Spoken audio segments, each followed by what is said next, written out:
everybody, so as you've probably heard, Outer Worlds 2 has finally arrived. I've been playing it over the past few days, and it's like really nice. Now, I should preface that I never played the original. I do recall just not being sold on the game at the time, and I also think I was busy with some other games in October of 2020. Point being though, I just never get around to it. But after seeing some pre-release gameplay for this sequel and hearing about the generally positive buzz the game was getting from early reviews, I decided I would give it a go, and I'm very glad I did, because I really like this game way more than I expected to. Over the course of the past few days, it's been like 4 days now since it came to the early access release. Every day I keep playing, and every day I'm enjoying it more and more. So here today, I'd like to go over some of the reasons for why that is. First and foremost, as you guys might know, I'm kind of a stickler for a good feeling game.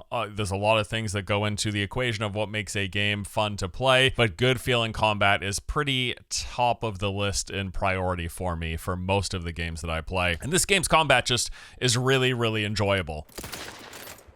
Gunplay is really really good. Maybe exceptional isn't the word. The gunplay is really good. I'm loving it, honest to God. Way better than I expected.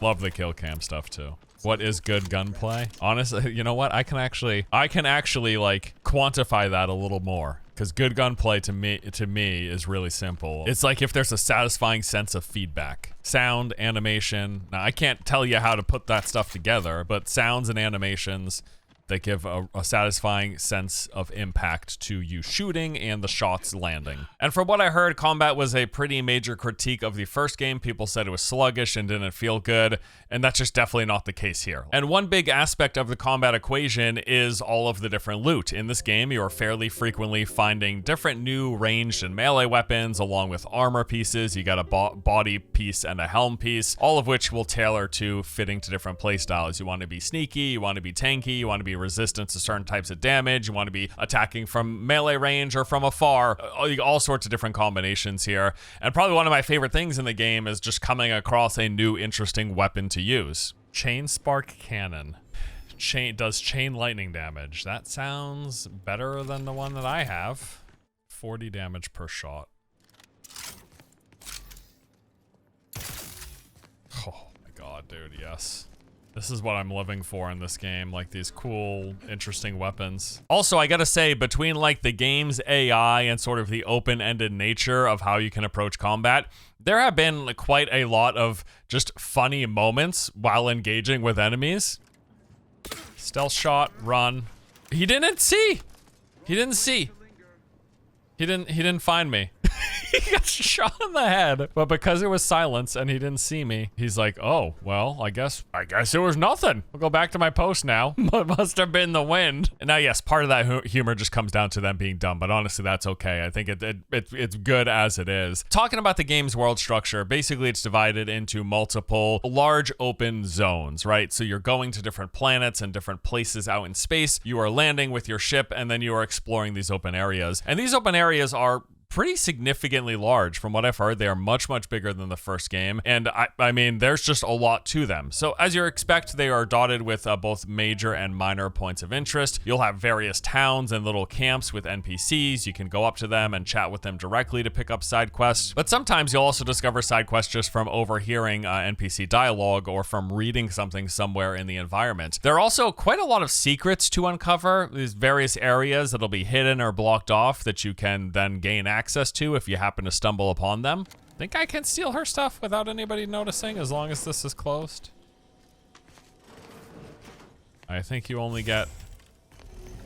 Oh, secret lab. And as mentioned, it'll be made up of a mixture of like smaller but also bigger points of interest, many of which will play into some of the large overarching narrative, the main story quest as it were. And these areas are rather significantly large. They will be full of different types of enemies, lots of them, elites and bosses in there as well, and also again lots of different secrets. The really big points of interest, and something that I've really enjoyed, is many of the really big points of interest are going to have multiple ways of accessing them or entering them from like different directions, different heights, and different avenues. I'm going to follow this wire. Seems interesting. Seems like a purposefully laid crumb trail, yeah? Did I sneak into the base? I did. All right. Ooh. Raptidon Den entrance? Question mark? Kind of just want to check this. Damn, where is this? Does it show me? Oh, it's just outside. So yeah, literally, this is literally like another way to enter that facility. Like, that's crazy. So yeah, they do this. And yes, as mentioned, there's a lot to these things. They're rather substantial. In fact, some of the bigger points of interest have taken multiple hours to clear. Like, it's just a lot of content, a lot to go through, and they've been pretty memorable experiences as well. The locations, the things they came across, the things that happened, just really enjoyed them. Alrighty, dude, nice. That was a good romp. We successfully cleared this entire facility. That took like 2 hours or something. That was quite a chunk of time. That was really good though. Good stuff. Another thing that I've really enjoyed about the game is just the amount of freedom of exploration you have within the play space. This is something that the other RPG that they released this year, Avowed, also did really well. So you've got, like, it's an open zone, and you do have the confines of the outer edge of the zone that you can't go beyond, right? But within that zone, pretty much everywhere you're able to freely explore using the game's mantling system. They just give you full ability to go anywhere within the zone itself. I also appreciate that they're pretty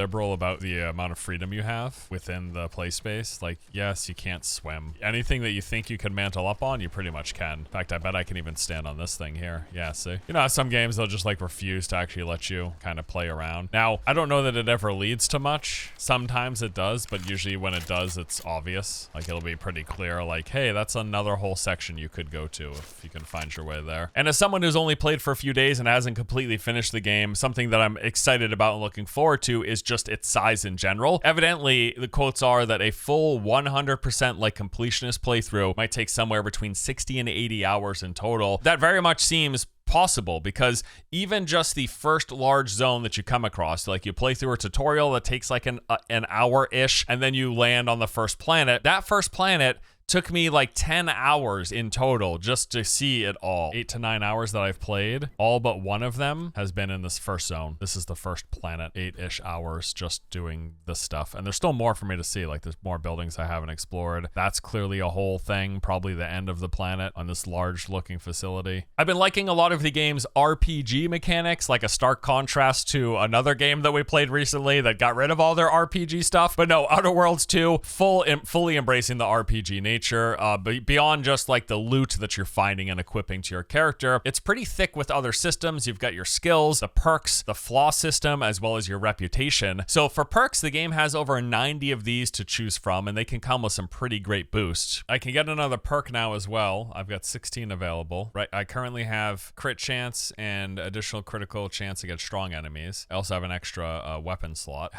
Damage resistance and base health, 20% damage and armor rating. Oh, that's if you have all of the same brand, which I don't think I have at all. Damage with shotguns, SMGs, and pistols increased against targets within 10 meters, but less when they're further distance. Okay, what about sharpshooter? Ooh. Marksman, assault, and sniper rifles deal increased damage at a distance, but less below that distance. What's the distance? 20 meters? I kind of like that. Let's do sharpshooter. 100% sneak attack damage. So if I get like a sniper rifle with a silencer or on it or something, that's going to be huge. But then beyond the perks, also periodically while you're playing, you're just going to be randomly hit with one of these flaws that will pop up. These tend to give you some sort of a nice bonus, but that comes with a rather substantial at times downside, and you have to decide if you want to embrace that flaw. What? Bad knees. Years spent crouching have really done a number on your knees. They ache and squeak, but as long as you stay crouched, you can ignore the pain. Once selected, flaws cannot be removed. 50% crouch speed. Crouching emits a 10-meter radius sound that hostile enemies can hear and investigate. Kinda like it. 50% crouch speed. I'm really not doing stealth melee kills. Most of my stealth is at ranged. I think we take it. Oh yeah, they have a lot of stuff like that. Oh god, that sound. Oh, there's a crunching to that crouch. Ugh. There's also a reputation system, so this will go up and down depending on some decisions that you make at certain key moments, raising or lowering your reputation with the game's various different factions. And also for RPG systems, you've got your companions. They will follow you around. There's some banter that happens there as well. They're going to help you in combat. And then they've also got a skill system where you can choose from a branching path of different skills, basically deciding and fine-tuning how they can help you either offensively by attacking enemies or defensively by bolstering you and possibly your other companion as well. And did I finish a companion skill? I did. Party members affected by Valerie's life injection module trait receive additional moderate armor. All other party members, including herself, are healed. Ooh, that's really good. Let's do that. Puts himself in the enemy's line of fire to protect comrades. Ignores a portion of his target's armor. Okay, so let's do that. And then on top of all of that, beyond the perk system, the flaws, your reputation, and the companion skills, you also have the stat system where you are choosing from, there's like rather basic combat related ones. Things will do things like increase your damage with guns or melee, make you better at sneaking. But then there's also a bunch of like functionally useful ones. You've got things like lockpicking, hacking, engineering, and science. And these actually can directly impact how you interact with the world. And they're at times either going to grant you access or restrict access to certain areas and objects in the environment. Does all routes have multiple ways to go through? And most of them have seemed to, yeah. There's usually like a couple of ways to get in. So you'll have like an area that's locked off, and there might be a way to hack your way in, or lockpick your way in, or engineering your way in. Or literally a lot of times there's just a way to walk your way in. If you can find, there'll be like a hole blown in the roof of a building, or a tunnel that leads in the back way, or one of these perk skill check ways to get in. That's how they usually do it. Are there multiple ways to get into places? There'll be locked doors that are, you can either see this one, you need engineering 3, or if I'm just brawny, I can literally bust my way through it. Probably would have been a great trait to take. Maybe I'll see next time it's available. Something I've been pretty pleasantly surprised by is how the dialogue and writing has been. It's been actually fairly funny at times, which I've enjoyed. Maybe focus on self-bettering yourself. Self-bettering yourself? I feel like she just insulted me. Go self-better yourself. Although, as usual, this is not what I come to these games for, even RPGs. Like, sure, I don't want it to be full of bad dialogue and writing and delivery, but I'm more about kind of the ambiance and the world building around that than I am the direct chat with one-to-one NPCs. I tend to just not care as much. So maybe that's another part of the equation where I'm just like, okay, is the game fun? I actually don't give a shit if the writing is good or not. Can you tell me if the game's fun, please? Is it enjoyable to play? Does it run well? Am I entertained while I'm playing it? It depends on the game too, I suppose, right? Because if you've got a game like The Last of Us, you kind of want, like, part of the appeal is the good writing.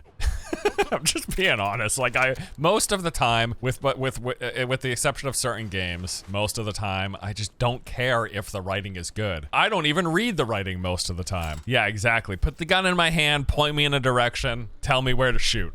Yeah, and that's the other thing too. People will come to games for different reasons. People will come to different games for different reasons. I totally get that. That is not lost on me. And sometimes I like watching a good artsy movie.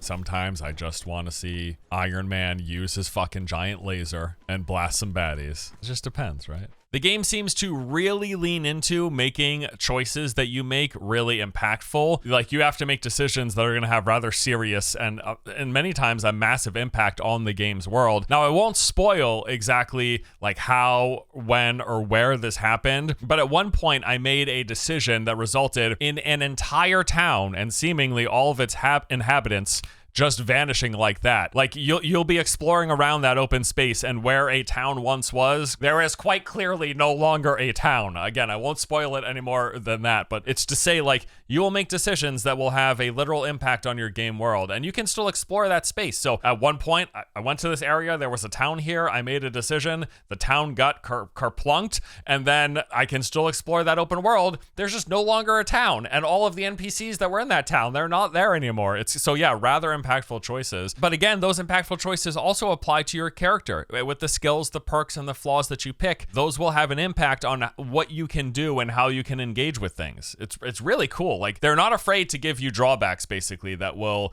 in a way, like, negatively impact you or restrict your choices. One other interesting thing that I've noticed is, like, they put pretty severe weight on your, like, the RPG stuff. Like, there's just some things you can't do if you're not spec'd into it. Like, they really make it kind of meaningful what you decide to play as, the role you pick, and how you spend your perks and everything. And I think that extra layer of all those negatives that you can potentially get as well, the drawbacks, the flaws, also makes it really interesting. I felt overall that the balance in the game between combat and storytelling, the kind of the role-playing side of things, has been fairly well executed. How's the pacing of the action and progression? I feel like it's been a nice mix of combat and RPG stuff. In fact, I think I've been doing way more combat than I've been doing of the back and forth dialogue with NPCs. Now, that can go as whatever direction you want, because there's a lot more extra NPC talking that I could be doing that I'm just not really engaged engaging in. Something that I've really appreciated in this game is that they've bucked the trend, and one of the things that many open world RPGs tend to do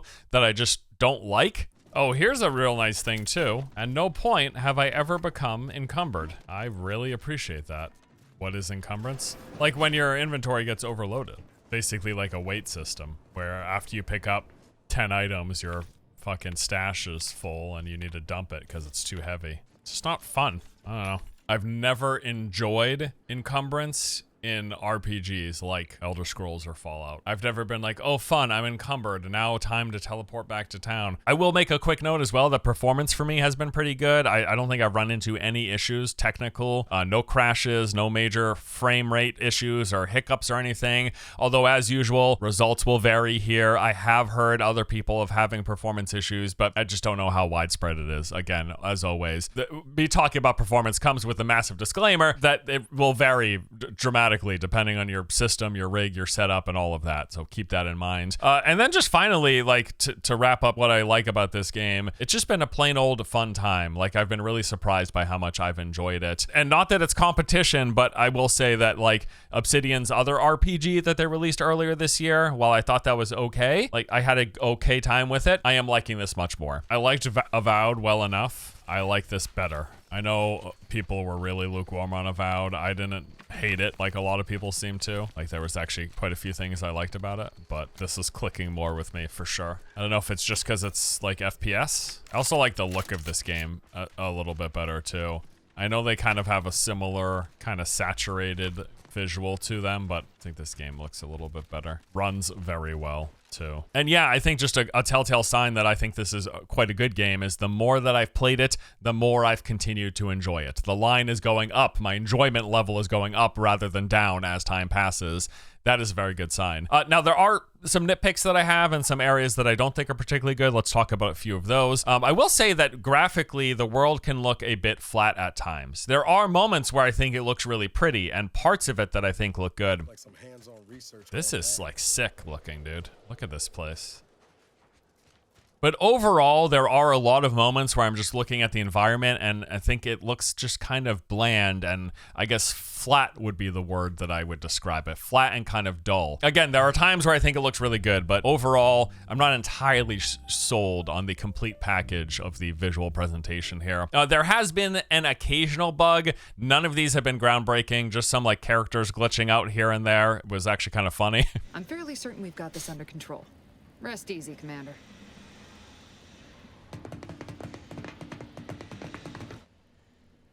Wait. Wait. They do the quest pop-up thing when you progress a quest or pick up a new quest where it's going to show the description in the upper left-hand corner for a few seconds. It just shows it for few seconds. Like, it needs to be up there longer. He told me there's info about debris in here. Maybe, is this? Here we go. Town Hall records shh, dude, why is that gone already? Town Hall records indicate debris was assigned a house with a red trim and rounded windows. I've also noticed over the past few days that it seems really easy to miss big upgrades while you're looting. You know, you just walk in a room, you pick up the loot, but I guess I would recommend like reading everything before you pick it up, because I've gotten upgrades and not realized until like hours later that I had those things. I didn't realize when I picked it up. They don't have like a huge splashy notification when you pick up, say, a new interesting gun or something. Scoped shock machine gun. I've picked up these guns and I have no clue where. What in the heck? Brother, I literally don't know when I got these weapons. I must have just looted them and not realized. I think maybe the game needs to bang you over the head more when you get weapon pickups or something. Just completely oblivious. Another complaint pertaining to difficulty. So I'm playing on the hard difficulty, and myself engaging in combat, I think it's really at the sweet spot. Things aren't dying too easily, and I'm not dying too quickly myself either, but I do need to be careful to not take too many shots to break line of sight so that I'm not just out in the open, and I kind of need to pick enemies off. My companions, on the other hand, only problem on this harder difficulty is that companions are just like constantly dead. Like they just do not survive at all. And then my last kind of gripe with the game is I actually kind of wish they had a little more interaction to the like lockpicking style systems. So like lockpicking, engineering, and hacking, all different ways of like busting into doors or bypassing obstacles. And right now it just happens, right? One bummer is I do wish there was, I honestly wish there was like a little lockpicking mini game instead of it just happening, but if they did, it would just be the same lockpick mini game on most of them. I mean, it doesn't have to be overly complicated. I just thought it would be interesting if there was some engagement. Like, even if it's just a quick, like, 1-2 time your quick time event or something. It's not the biggest deal, right? And I totally understand not wanting them as well, so. But honestly, beyond those, like, relatively minor gripes, I would consider them relatively minor. Overall, I am genuinely having a very fun time playing this game. It's really been a pleasant surprise. Like, I'm having, again, the fun line is going up as time passes and not down. That is a great sign. I'm really enjoying this. Pretty impressed. My overall sentiment is that I'm enjoying the game more and more as I play more. I'm getting more invested. I'm liking kind of finding new gear and trying different weapons and leveling up and picking new perks. I really, really like the combat in the game. It feels quite good. Running around shooting stuff, you know, the usual clearing camps and whatnot. Story stuff has been fun as well. And yeah, I'm just pretty impressed. I can't believe we're only on the first planet and there are many more to go. We're at 9 or 10 hours in game and we haven't even finished all of the first planet. Really, really liking it. Looking forward to seeing more. So right now, the game is still in the early access window where you have to pay more to play. I think in a day or so, it's going to be available for the standard price. I mean, I just think it's great. I haven't even finished the game, but I've really, really been enjoying it playing for these past 4 or so days. Curious what you all think, if you have checked it out already, if you're waiting for a sale, whatever. You know, people make up your own financial decisions, right? Make up your mind with when and how you want to play this. But whenever you do, if you get around to playing it, I think it's something you might enjoy. At least it's something that I'm enjoying. That's all for today. Love to know your thoughts below. Let me know. But yeah, see you guys in the next one, all right? Take it easy.